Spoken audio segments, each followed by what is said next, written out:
सवालों के घेरे में आरोप, क्या सच को कुचलने के लिए रचा गया दूसरा केस?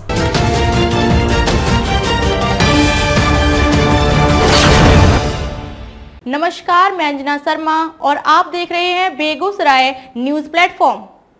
आइए शुरुआत करते हैं आज की खास खबर से। श्राद्ध में मौजूद केस में आरोपी मंझौल में कानून के खेल पर उठी तीखी बहस। बेगूसराय जिले के मंझौल में सामने आए 2 मुकदमों ने जहां कानून के दुरुपयोग को लेकर बहस छेड़ दी है, वहीं इस पूरे प्रकरण में अनुमंडल कार्यालय के विशिष्ट कार्यालय परिचारी विजय कुमार मिश्र के पक्ष में कई तथ्य मजबूत आधार के रूप में उभर कर सामने आ रहे हैं।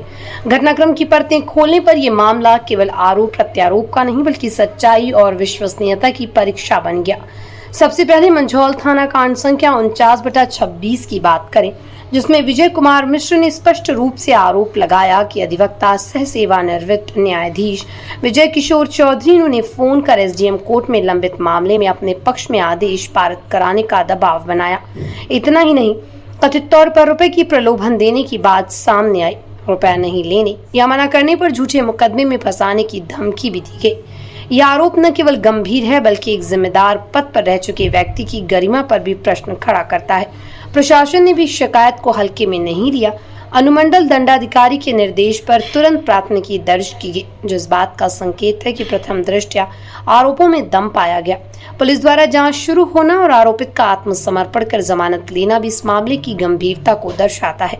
लेकिन कहानी का दूसरा पहलू तब सामने आया जब जमानत मिलने के बाद विजय किशोर चौधरी ने अनुसूचित जाति जनजाति थाना बेगूसराय में कांड संख्या 20/2026 दर्ज कराया। इस मामले में उन्होंने विजय कुमार मिश्र पर रंगदारी, मारपीट और जाति सूचक गाली देने जैसे गंभीर आरोप लगाए।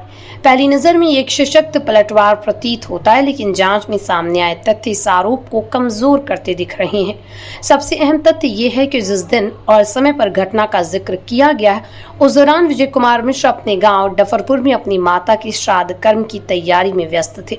2 अप्रैल को उनकी माता के निधन के बाद पारिवारिक कार्यक्रम की उनकी उपस्थिति स्वाभाविक भी है।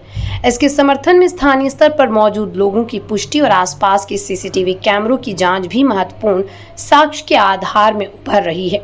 कथित घटनास्थल कमला पंचायत में लगे सीसीटीवी कैमरों में विजय कुमार मिश्र की कोई गतिविधि दर्ज नहीं होना इस मामले को और संदेहास्पद बनाता है। वहीं उनके घर के पास लगे कैमरे में उनकी मौजूदगी की पुष्टि होना आरोपों की विश्वसनीयता पर सीधा सवाल खड़ा करता है। सबसे चौंकाने वाली बात यह है कि आरोप लगाने वाले पक्ष ने अपने घर के सीसीटीवी फुटेज दिखाने से इनकार कर दिया, जो पारदर्शिता के अभाव की ओर इशारा करता है। इन सभी तथ्यों के आधार पर यह कहना गलत नहीं होगा कि विजय कुमार मिश्र के खिलाफ दर्ज दूसरा मुकदमा एक रणनीतिक दबाव या बचाव की कोशिश प्रतीत हो रहा है। एक सरकारी कर्मी द्वारा लगाए गए आरोपों को कमजोर करने के लिए इस तरह का पलटवार न्यायिक प्रक्रिया को प्रभावित करने का प्रयास भी हो सकता है।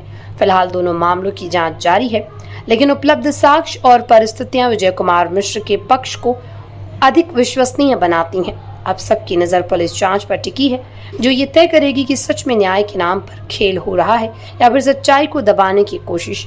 बेगूसराय के मंझौल से बेगूसराय न्यूज प्लेटफॉर्म के लिए दिवाकर कुमार की खास रिपोर्ट। खबरों में अब तक के लिए बस इतना ही। फिर होगी आपसे मुलाकात ऐसी एक खास खबर के साथ। तब तक के लिए नमस्कार और देखते रहिए बेगूसराय न्यूज प्लेटफॉर्म।